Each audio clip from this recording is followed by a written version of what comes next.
હાલોલના અરાજ road 3 રસ્તા tower વિસ્તારમાં વરસાદે વિરામ લીધા બાદ પણ પાણીનો ભરાવો થયો। ટાવર વિસ્તારમાં આવેલા મુખ્ય બજારમાં તમામ દુકાનો વરસાદી પાણી ભરાઈ જવાના કારણે બંધ રહી। કેટલીક દુકાનોમાં વરસાદી પાણી ભરાઈ જતા વેપારીઓને પણ નુકસાન થયું। પાવાગઢ ડુંગર ઉપરથી આવતા ધસમસતા પાણીનો વેગીલો પ્રવાહ યમુના કેનાલમાં થઈને વહી રહ્યું છે।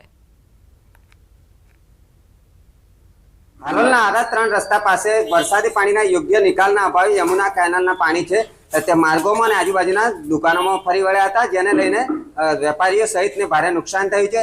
હાલ આપણે એક દવાખાનામાં ઉપસ્થિત છીએ અને દવાખાનાનું આપણે દ્રશ્યો બતાવીશ। આ પહેલા આ તરફના દ્રશ્યો બતાવીશ। આપ દ્રશ્યોમાં જોઈ શકો છો દવાખાનામાં તમામ જે કાદવ સહિતનું કીચડવાળું પાણી હતું એ ઘૂસી ગયું છે, જેને લઈને ભારે નુકસાન થયું છે। આ મહિનામાં વાત કરવામાં આવે તો સતત બીજી વાર આ પ્રકારની પરિસ્થિતિ થઈ હોવાનું જાણવા મળી રહ્યું છે। દવાખાનાની જે પરિસ્થિતિ છે આપ જોઈ શકો છો, તમામ જે વસ્તુ છે તેને ભારે નુકસાન થયું છે। આ જ પ્રકારે કેટલાક વેપારીઓને પણ ભારે નુકસાન થયું છે। આ તરફના પણ હું આપને દ્રશ્યો બતાવીશ। આપ દ્રશ્યોમાં જોઈ શકો છો દવાખાનાનું જે ફર્નિચર હતું જેની પરિસ્થિતિ જોઈ શકો છો।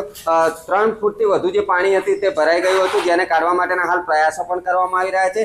અહીંયા આપણી સાથે દવાખાનાના જે તબીબ છે તેમને પૂછવાનો પ્રયત્ન કરીશું આ કયો વિસ્તાર છે અને શું પ્રકારનું નુકસાન થઈ રહ્યું છે। ડોક્ટર સાહેબ, તમારું દવાખાનું કયા વિસ્તારમાં છે, કેવા પ્રકારનું નુકસાન થઈ રહ્યું છે અને હાલ શું પરિસ્થિતિ છે? હજારો રૂપિયાનું નુકસાન માનો તો ગણીને ચાલીએ। મહિનામાં બીજી વખત મને એકલાને નહીં, આજુબાજુના તમામ વેપારીઓને આ જ રીતનું નુકસાન બીજી વાર આ પરિસ્થિતિનો સામનો કરવો પડ્યો છે અમારે।